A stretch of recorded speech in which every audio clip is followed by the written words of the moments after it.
Hai, selamat datang di channel alur cerita film Cinemasi Recap. Pada episode kali ini, Mimin akan membawakan sebuah alur cerita dari film yang berjudul Mortal Kombat yang rilis pada tahun 2021.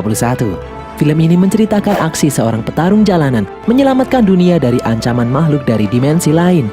Film ini disutradarai oleh Simon McQuaid, diperankan oleh kembaran Mimin, Joe Taslim, Jessica McNamee, Lewis Tan, dan nama-nama besar lainnya. Tidak usah berlama-lama lagi, langsung saja kita masuk ke dalam alur cerita film Mortal Kombat. Get over here!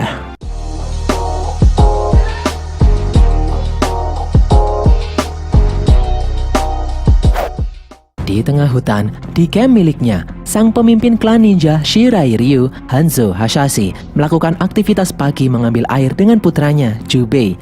Jubei yang kelelahan memilih untuk istirahat di dalam rumah sambil menjenguk adiknya yang masih bayi. Hanzo sangat bersyukur memiliki istri yang setia mendampinginya dan dua anak yang lucu. Hanzo pun melanjutkan untuk mengambil air di sumur. Terlihat tato naga di lengannya. Sementara itu di rumah, istri Hanzo yang bernama Harumi masuk ke dalam rumah karena mendengar bayinya menangis tiada henti. Tidak tahu kenapa, di dalam rumah suhu terasa dingin. Lalu tiba-tiba di depan rumah, seseorang membunuh anggota klan Shirai Ryu. Terlihat percikan darah di pintu rumah. Harumi yang panik kemudian memasukkan bayinya ke dalam tempat yang aman.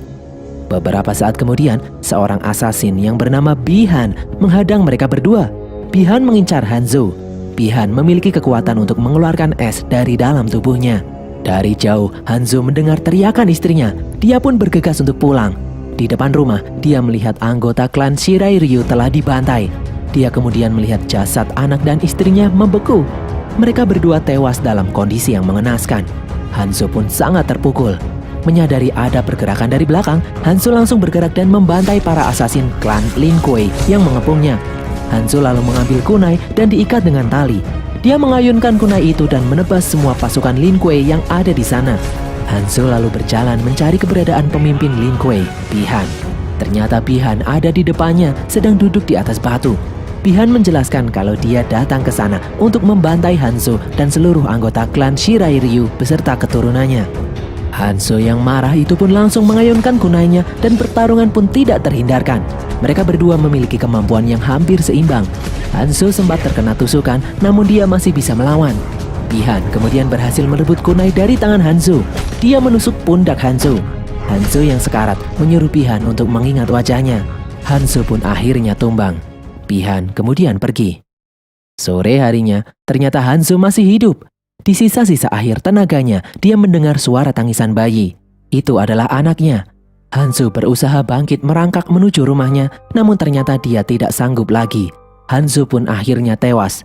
Tiba-tiba muncul kobaran api menyelimuti tubuhnya dan membuat tubuh Hanzo menghilang. Beberapa saat kemudian, di tengah hujan lebat, sang dewa petir Raiden datang dan memeriksa sisa-sisa jasad Hanzo. Dia mengambil kunai milik Hanzo dan masuk ke dalam rumah. Di dalam, Raiden mengambil bayi Hanzo dan membawanya pergi. Earth Realm atau bumi diambang kiamat. Jika kalah dalam satu turnamen lagi, maka bangsa Outworld akan bebas menguasai bumi.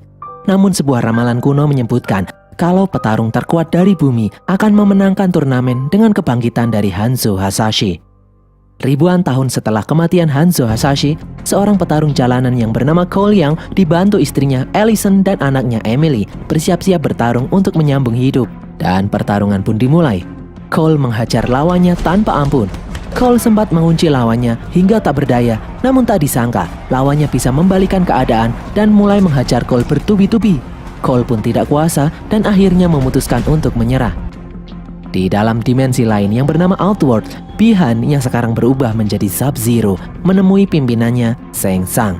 Shang Tsung resah karena dia takut ramalan mengenai garis keturunan Hanzo Hasashi yang bisa membantu bumi memenangkan turnamen.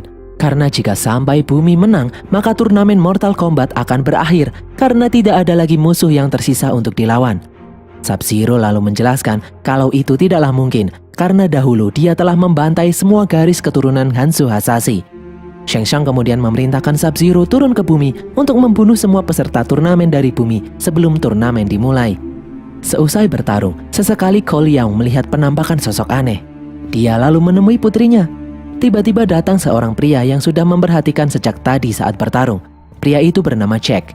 Jack tertarik dengan tanda berbentuk naga di tubuh Cole. Dia penasaran apakah itu kudis atau apa. Emily lalu menjawab kalau logo naga milik ayahnya itu sudah ada sejak lahir. Cole kemudian pergi meninggalkan Jack. Di dalam rumah makan saat sedang menyantap makanan, Emily merasakan hal yang aneh. Di sana turun salju, padahal saat itu masih musim panas. Namun tiba-tiba, meja di depan Emily mulai membeku. Dari jauh, terlihat Sub-Zero mendatangi tempat itu. Sub-Zero melempar ribuan es batu ke arah Cole dan keluarganya. Beruntung Jack mendatangi mereka dan mengajak mereka masuk ke dalam mobil. Jack membawa mereka kabur. Di dalam mobil, Jack menunjukkan logo naga di tubuhnya. Dia menjelaskan kalau makhluk tadi mengincar semua orang yang memiliki logo tersebut. Di tengah jalan, tidak disangka Sub-Zero ada di depan mereka. Jack lalu menyuruh Cole membawa keluarganya ke tempat aman. Setelah itu Jack memberi Cole alamat seorang wanita yang bernama Sonya Blade. Di sana rasa penasaran Cole akan terjawab. Cole menuruti omongan Jack dan langsung pergi. Sementara Jack mengambil senjata lalu kemudian menghadapi Sub-Zero sendirian. Dia mencari Sub-Zero di dalam gedung di mana di dalamnya terdapat es di mana-mana. Dari belakang, tiba-tiba Sub-Zero datang menyerang. Jack mencoba menembaknya, namun Sub-Zero membekukan senjata Jack hingga rusak. Sub-Zero menghajar Jack bertubi-tubi. Jack pun tak berdaya. Sub-Zero membekukan dua lengan Jack dan menghancurkannya. Sub-Zero lalu menjatuhkan tubuh Jack dari ketinggian. Jack pun tumbang. Cole membawa keluarganya pulang ke rumah. Dia lalu memberitahu istrinya kalau dia akan pergi menemui seorang wanita yang bernama Sonya Blade. Bukan untuk mencari istri lagi, tapi dia ingin mencari jawaban atas semua ini. Di dalam Outworld, seorang petarung wanita yang bernama Milena melaporkan kalau Sub-Zero berhasil membunuh satu petarung bumi. Milena bertanya, bagaimana jika Elder God tahu kecurangan yang mereka lakukan? Shang Tsung tidak mempermasalahkan hal itu, karena sudah 9 kali mereka curang, tidak ada sanksi apapun dari Elder God. Shang Tsung lalu menyuruh Milena mengirim Saizot, sang reptil, membantu Sub-Zero menuntaskan misinya. Di bumi, Cole sampai di alamat yang diberikan Jack sebelumnya. Dia pun menyelinap masuk. Di dalam, tiba-tiba seseorang menyerangnya. Cole kemudian menunjukkan tanda naga pada orang itu. Dia adalah Sonya Blade. Sonya lalu mengajak Cole masuk ke dalam kediamannya. Mereka masuk ke dalam sebuah ruang rahasia. Di dalam, Sonya menjelaskan kalau 7 tahun lalu dia dan Jack menjalankan misi menangkap seorang penjahat. Tak disangka, orang yang dia incar memiliki kemampuan lebih dari manusia biasa. Orang itu memiliki tanda naga di tubuhnya. Jack berhasil membunuh orang tersebut dan secara ajaib, tanda naga itu berpindah ke dalam tubuh Jack. Bertahun-tahun Sonya mencari tahu arti tanda naga itu yang ternyata sudah ada sejak ribuan tahun lalu. Tanda naga itu merujuk pada sebuah turnamen antar dimensi yang disebut Mortal Kombat. Tanda naga di tubuh adalah simbol kalau orang itu terpilih untuk mengikuti turnamen mewakili bumi. Sonya dan Jack sudah melacak beberapa orang yang memiliki tanda naga tersebut dan kebanyakan dari mereka sudah mati dibunuh makhluk misterius. Di sini Cole juga melihat penampakan aneh lagi. Di ruangan tersebut ternyata ada orang lain. Cole lalu menyalakan lampu dan terlihat seorang pria yang diikat. Orang itu bernama Kano. Dia adalah seorang pembunuh bayaran, pengedar senjata, dan narkoba. Sonya menemukan Kano telah membunuh salah satu petarung terpilih dan tanda naga itu berpindah pada Kano. Maka dari itu, Sonya terpaksa menangkap Kano. Sedangkan Sonya sendiri menjelaskan kalau dia tidak punya tanda naga di tubuhnya. Lalu secara mengejutkan tiba-tiba lampu padam. Sonya dan Cole memeriksa sekitar. Mereka mendengar gerakan tetapi tidak melihat apa-apa. Sesuatu yang tidak terlihat itu lalu menghajar Cole dan merobek wajah Kano. Sonya melempar pisau ke arah makhluk itu, namun salah satunya mengenai kaki Kano. Di atas, makhluk itu mengeluarkan lendir asam yang bisa melelehkan besi. Dengan bantuan lendir asam itu, Kano kemudian berhasil melepaskan diri. Kano lalu bangkit menancapkan flare di tubuh makhluk itu, dan kini terlihat sosok kadal raksasa di hadapan mereka. Sonya menusuk makhluk itu dengan pisau, dan Kano merobek tubuh makhluk itu dan mengambil jantungnya. Makhluk itu pun berhasil dikalahkan. Sonya lalu memeriksa berkas yang terbakar. Dia bingung karena petunjuk menuju kuil Raiden musnah. Kuil Raiden adalah tempat para petarung terpilih berlatih sebelum bertarung di turnamen Mortal Kombat. Kano lalu menjelaskan kalau dia tahu lokasi kuil Raiden karena dulu pernah menyetok beberapa senjata lewat sana. Namun Kano menjelaskan tidak akan mau membantu Sonya karena sebelumnya dia telah diikat dan dilempari pisau dan membiarkan wajahnya dihajar monster kadal. Kano pun pergi. Di luar rumah, Sonya menjelaskan kalau dia berani membayar $2 juta jika Kano mau mengantarnya. Kano lalu menaikkan menjadi 3 juta dan Sonya pun setuju. Cole lalu bertanya apakah Sonya memiliki uang $3 juta. Sonya menjawab, ya enggak lah. Pagi harinya, mereka pun berangkat menaiki pesawat sewaan. Di tengah-tengah gurun, mereka bertiga melompat terjun. Mereka kemudian melanjutkan perjalanan dengan berjalan kaki mengikuti panduan Kano. Sekian lama berjalan, kuil Raiden tetap tak terlihat. Sonya pun kesal. Kano lalu menantang Sonya bertarung. Dia mengejek Sonya iri karena tidak memiliki tanda naga di tubuhnya. Sonya lalu menghajar Kano dengan satu gerakan, namun Sonya melepaskan Kano kembali. Beberapa saat berjalan, Sonya melihat sosok seorang pria di hadapan mereka. Pria itu berjalan mendekati mereka. Kano lalu maju ingin mengancam, tak disangka pria itu bisa mengeluarkan bola api dari tangannya. Mereka pun kaget. Pria itu menjelaskan kalau dia bernama Liu Kang. Dia bukanlah musuh. Liu Kang juga salah satu petarung terpilih. Liu Kang lalu mengajak mereka bertiga menuju kuil Raiden yang ternyata ada di arah yang berlawanan. Mereka berempat berjalan melintasi gurun hingga sampailah di depan gua. Mereka pun memasukinya. Di ujung lorong yang buntu, Liu Kang menari ala-ala jamet dan pintu di depannya pun tiba-tiba terbuka. Mereka masuk ke dalam Temple of Light. Di sana terdapat banyak lukisan mengenai sejarah Mortal Kombat. Cole melihat sebuah lukisan dan teringat dengan penampakan yang selalu mengganggunya. Mereka lalu masuk semakin dalam. Liu Kang menjelaskan kalau di sini mereka akan berlatih untuk menemukan kekuatan tersembunyi dari simbol naga yang ada di tubuh mereka. Sonya lalu masuk ke dalam sebuah ruangan. Dia melihat Jack yang tidak sadarkan diri dan lengannya terputus. Liu Kang menjelaskan kalau dia menemukan Jack dengan kondisi yang seperti itu. Beruntung nyawanya masih bisa diselamatkan. Liu Kang mencari cara dari berbagai dimensi untuk menyelamatkan hidup Jack. Mereka berempat lalu masuk ke dalam ruangan Dewa Raiden. Raiden kecewa melihat para petarung yang terpilih itu karena mereka tidak dalam kondisi yang siap untuk bertarung. Bahkan satu orang tidak memiliki tanda naga.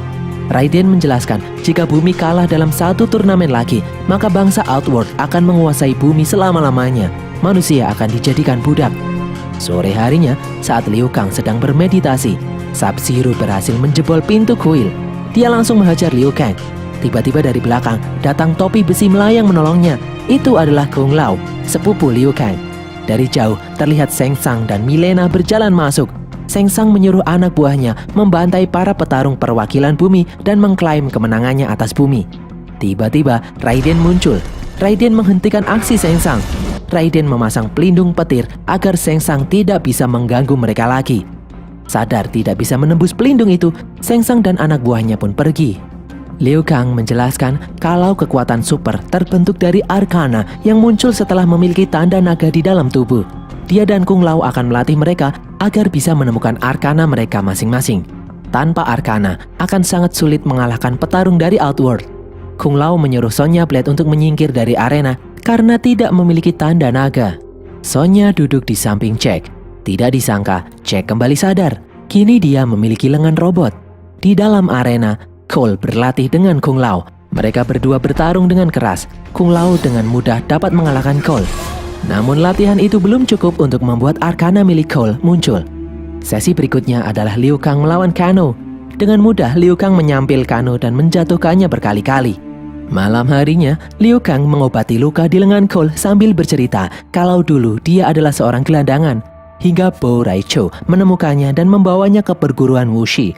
Di sana dia bertemu Kung Lao dan Dewa Raiden dan mulai berlatih di Temple of Light.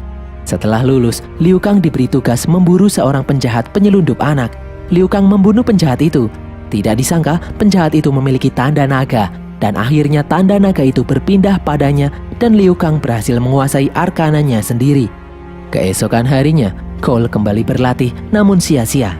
Di tempat lain, Sonya menemani Jack yang juga berlatih menggerakkan lengan robotnya.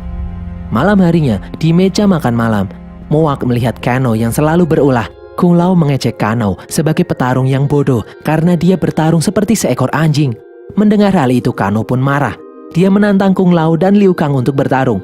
Tidak disangka, Kung Lao terus memancing emosi Kano yang meledak-ledak dan tiba-tiba muncul sinar laser dari mata kanan Kano. Akhirnya Kano berhasil mengeluarkan Arcana miliknya. Keesokan harinya, Kano menghajar Cole bertubi-tubi. Namun sia-sia, Arcana milik Cole tidak kunjung muncul. Saat sedang istirahat, Raiden datang dan menjelaskan jika Cole tidak berhasil membangkitkan Arcana dalam dirinya, maka dia hanya akan menjadi beban yang lain. Cole lalu bertanya mengenai tanda naga di tubuhnya yang ada sejak lahir. Raiden lalu menjelaskan kalau Cole mendapatkannya dari leluhurnya, sang ninja terkuat Hanzo Hasashi. Dulu setelah Hanzo dibunuh oleh Sub-Zero, jasadnya masuk ke dalam Netherrealm dengan ambisi untuk balas dendam tiada henti. Beruntung Raiden berhasil menyelamatkan salah satu keturunan Hanzo. Selama berabad-abad, tanda itu diturunkan dari leluhur Cole. Namun setelah melihat kemampuan Cole saat ini, Raiden menyuruh Cole untuk pulang saja, karena akan percuma mengikuti turnamen tanpa Arcana.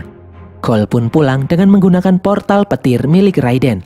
Di dalam Outworld, Shang Tsung memanggil Nitara, Kabal, dan Jenderal Reiko. Shang Tsung tidak sabar ingin segera menguasai bumi. Namun Raiden membuat pelindung yang tidak bisa ditembus, jadi dia tidak bisa membunuh para petarung bumi untuk saat ini. Kabal kemudian memiliki sebuah ide karena dia mengenal seseorang yang bisa membantunya. Beberapa saat kemudian, tiba-tiba dari belakang muncul bayangan monster berlengan 4. Di dalam Temple of Light, Kabal menemui Kano. Kabal mengecek Kano yang dahulu ditakuti, kini malah bertarung untuk kaum yang lemah. Kabal mengajak Kano bergabung di pihaknya, dan nanti jika bumi berhasil dikuasai, maka Kano akan mendapatkan bagian yang sangat besar. Di rumahnya, Cole mendengar suara aneh di dalam garasi. Dia pun keluar dan memeriksanya. Di dalam Temple of Light, Kano merusak patung naga dengan laser yang keluar dari matanya. Hal itu membuat perisai petir milik Raiden menghilang. Shang Tsung dan pasukannya kemudian muncul di arena latihan. Kini Kano berpihak pada musuh. Di tempat lain, Cole diserang oleh Prince Goro, monster bertangan 4 dari Outworld. Sementara itu, di dalam Temple of Light, anak buah Shang Tsung menghajar para petarung bumi. Liu Kang dihajar oleh Kabal, Jack bertarung dengan Reiko, dan Sonya melawan Milena. Sonya tak berdaya bertarung melawan Milena. Milena yang sadar Sonya tidak memiliki tanda naga, kemudian pergi. Kano lalu datang melempar Sonya dan menjatuhkan patung tepat di atasnya. Kung Lao bertarung melawan Kitara. Dari atas, Kitara menyerang Kung Lao. Namun Kung Lao berhasil menariknya dan mengarahkannya tepat menuju topinya yang berputar hingga terbelah. Kung Lao mengalahkan Kitara dengan mudah. Di tempat lain, Cole tidak berdaya melawan Goro. Allison mencoba menyelamatkan suaminya dari cengkeraman Goro, namun hal itu membuat dia dan putrinya diincar oleh Goro. Mereka berdua masuk ke dalam mobil dan mencoba menabrak Goro, namun sia-sia. Melihat nyawa keluarganya terancam, tidak disangka Arcana dalam diri Cole keluar berbentuk armor emas di tubuhnya. Cole lalu bangkit kembali mencoba menyerang Goro. Goro yang kesal kembali memukul Cole hingga terlempar. Tiba-tiba muncul senjata dari armor yang ada di tubuh Cole. Cole menggunakannya untuk kembali menyerang Goro. Cole memotong lengan Goro dan menebas tubuhnya. Cole berhasil mengalahkan Goro. Di dalam Temple of Light, Jack berusaha menyingkirkan batu yang menimpa Sonya. Tidak disangka, momen ini membuat Arcana di dalam dirinya muncul. Arcana itu berbentuk lengan robot dengan kekuatan super yang bisa mengangkat batu besar dengan mudah. Raiden kemudian datang di dalam arena dan memanggil Cole kembali. Cole pun kembali datang ke Temple of Light. Raiden lalu mencoba membawa para petarung bumi untuk kabur, namun Sub-Zero berhasil mencegahnya. Kung Lao lalu datang untuk menyelamatkan Cole. Tidak disangka, Shang Tsung menangkap Kung Lao dan menyedot jiwanya. Liu Kang ingin menyelamatkannya namun terlambat. Kung Lao tewas disedot oleh Shang Tsung. Para petarung bumi kemudian dibawa oleh Raiden ke dalam The Void, tempat di mana anak buah Shang Tsung tidak akan bisa menemukan mereka. Di sini, Liu Kang sangat terpukul melihat Kung Lao dihabisi oleh Shang Tsung. Jack bertanya, kenapa Raiden tidak menyelamatkannya? Raiden lalu menjelaskan kalau semua dewa tidak boleh terlibat dalam pertarungan. Raiden memang bertugas menjadi pelindung bumi, namun dia tidak bisa melindungi setiap nyawa di dalamnya. Cole lalu mengajak yang lain untuk berjuang. Raiden kemudian memberikan kunai peninggalan Hanzo Hasashi pada Cole. Cole kemudian memiliki ide. Dia meminta bantuan Raiden memisahkan para musuh dengan portal petir miliknya. Mereka akan melawannya satu persatu. Jack akan melawan Reiko, Sonya melawan Kano, Cole dan Liu Kang akan melawan Milena dan Kabal. Mereka akan melawan Sub-Zero bersama-sama di akhir, karena Sub-Zero lah yang paling kuat di antara yang lainnya. Dan pertarungan pun berlangsung. Mereka bertarung mati-matian. Jack berhasil mematahkan palu Reiko dan menghajar Reiko bertubi-tubi. Jack berhasil mengalahkan Reiko. Di tempat lain, Sonya menghajar Kano. Di dalam gelap, dia menghajar Kano bertubi-tubi. Sonya melempar sesuatu ke wajah Kano dan membuatnya tidak bisa lagi menembakkan laser dari matanya. Mereka pun melanjutkan pertarungan. Saat sedang terpojok, Sonya menancapkan patu kecil ke wajah Kano. Kano pun tumbang. Alhasil logo naga kini berpindah ke dalam tubuh Sonya. Di tempat lain, Liu Kang menendang Kabal dengan tendangan 1000 bayangan hingga terlempar di dalam kubangan aspal. Liu Kang lalu mengeluarkan naga api dari lengannya dan membakar Kabal hingga hancur. Sementara itu, Cole bertarung melawan Milena yang marah. Dari belakang, Sonya datang mengeluarkan tinju laser yang seketika melubangi perut Milena. Sonya langsung mengeluarkan Arcana dalam dirinya. Di bumi, Sub-Zero mendatangi keluarga Cole. Di hadapan Cole, Sub-Zero muncul memperlihatkan gelang milik anaknya, Emily. Cole lalu berlari mengejar Sub-Zero dan masuk ke dalam sasana yang membeku. Di dalam sana dia melihat istri dan anaknya membeku. Cole yang marah lalu menghajar Sub-Zero, namun Sub-Zero terlalu kuat baginya. Saat terdesak, Cole mengeluarkan kunai untuk menyerang, namun Sub-Zero membalikannya pada diri Cole. Cole menahan kunainya sendiri dengan tangan sampai berdarah. Tidak disangka, kunai itu bereaksi setelah terkena darah Cole. Tiba-tiba dari belakang sesuatu menyerang Sub-Zero. Sosok itu berteriak. Itu adalah Hanzo Hasashi yang saat ini berwujud Scorpion yang bangkit kembali menuntut balas. Dua ninja terkuat itu pun bertarung. Scorpion memperlihatkan wajahnya pada Sub-Zero. Sub-Zero kemudian mengeluarkan pedang es dan kembali bertarung. Scorpion melihat keluarga Cole yang membeku teringat dengan masa lalunya. Cole lalu membantu Scorpion bertarung melawan Sub-Zero. Sub-Zero pun kewalahan, dia kemudian membekukan Scorpion. Sub-Zero mencoba melawan Cole, namun Cole malah menghajarnya. Sementara itu Scorpion mengeluarkan api dari tangannya untuk membebaskan diri. Hal itu juga membuat keluarga Cole siuman kembali. Sub-Zero yang tak berdaya kemudian melepaskan topengnya. Dengan bantuan Cole, kunai Scorpion tepat menancap di dada Sub-Zero. Cole melempar Sub-Zero dan membuatnya tak mampu bangkit lagi. Saat Sub-Zero terdiam tak berdaya, Scorpion membuka topengnya dan mengeluarkan api dari mulutnya membakar Sub-Zero hingga gosong. Scorpion kemudian memberi pesan pada Cole untuk menjaga garis keturunan klan Shirai Ryu dan kemudian pergi. Rekan-rekan Cole lalu mendatanginya. Raiden terkejut melihat jasad Sub-Zero yang telah tewas. Tidak disangka, Shang Tsung juga datang ke tempat itu. Shang Tsung menjelaskan kalau dia belum kalah dan akan kembali lagi dengan membawa pasukan yang lebih banyak. Terlihat jasad Sub-Zero dan Prince Goro diselimuti kabut hitam dan kemudian menghilang. Raiden lalu mengirim Shang Tsung kembali ke dalam Outworld. Di depan yang lain, Raiden menjelaskan kalau pertarungan belum berakhir. Dia memerintahkan yang lain untuk melacak orang-orang yang memiliki tanda naga di tubuhnya dan mengumpulkan mereka. Keesokan harinya, promotor pertandingan ingin menyuruh Cole untuk bertarung lagi. Namun Cole menolak untuk bertarung dan menyatakan akan pergi ke Hollywood untuk menemui seseorang. Dan berakhirlah alur cerita film Mortal Kombat ini guys. Semoga kalian terhibur. Jangan lupa follow semua media sosial kami. Tulis kritik dan saran kalian di kolom komentar. Dan sampai jumpa di konten kami berikutnya. Bye!